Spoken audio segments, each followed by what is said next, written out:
Mesdames, Mesdemoiselles, Messieurs, bonsoir. Une édition spéciale consacrée aux résultats du premier tour de l'élection présidentielle. Et oui, en effet, c'est Emmanuel Macron et Marine Le Pen qui sont élus pour le second tour de la présidentielle. Le président sortant totalise un score de 28,1% et Marine Le Pen 23,3%.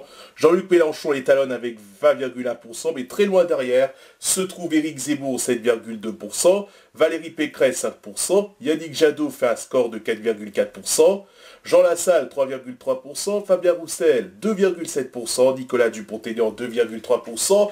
Ils sont tous devant Anne Hidalgo avec un score de 2,1%. Et puis les deux derniers candidats sont Nathalie Arthaud avec 0,8% et Philippe Poutou avec 0,7%. Suite aux résultats du premier tour, nous avons interviewé des personnes dans les rues pour connaître leurs intentions de vote, sachant que le président sortant se retrouve en face de l'extrême droite et que beaucoup en appellent à faire barrage à Marine Le Pen.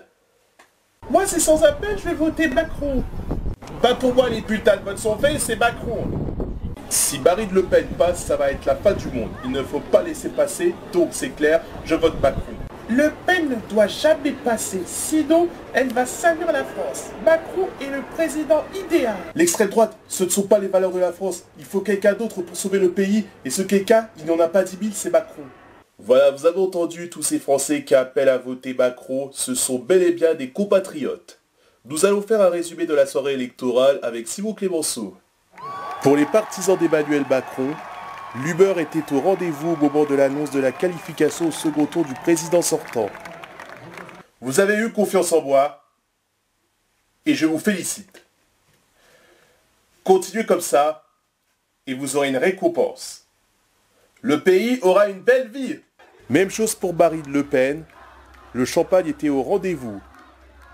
Françaises, Français, grâce à vous, je passe au second tour face au président sortant et je vous incite à voter pour moi pour avoir une France libre et fraternelle. Bref, retour du duel Macron-Le Pen pour le second tour comme en 2017. Est-ce que l'élection sera pareille qu'il y a 5 ans?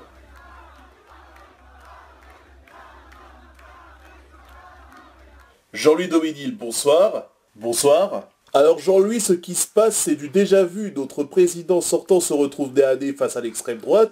On est un peu habitué car c'était le cas déjà il y a 5 ans. Oui, en quelque sorte, puisque c'est le même duel qu'on va retrouver au second tour, comme ce fut le cas il y a 5 ans.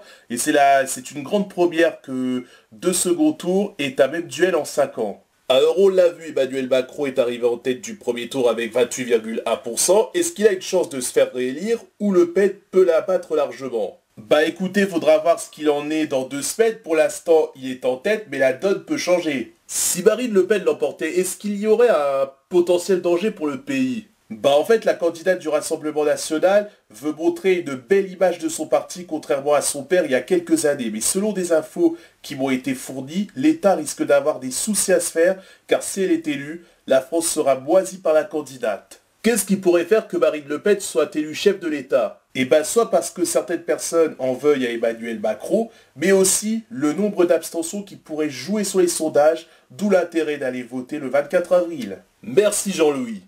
Voilà, c'est la fin de ce journal qui a été principalement consacré au présidentiel. Dans un instant, la météo de Sophie Davant, dernier journal 0h15, vous sera présenté par Eve Mété. Demain 7h dans les 4 vérités, Caroline Roux recevra Jordan Bardella. À 13h, vous retrouverez ici Ben Patrick Chel. Quant à moi, j'aurai le plaisir de vous retrouver à 20h. Très bonne soirée sur Playmo 2.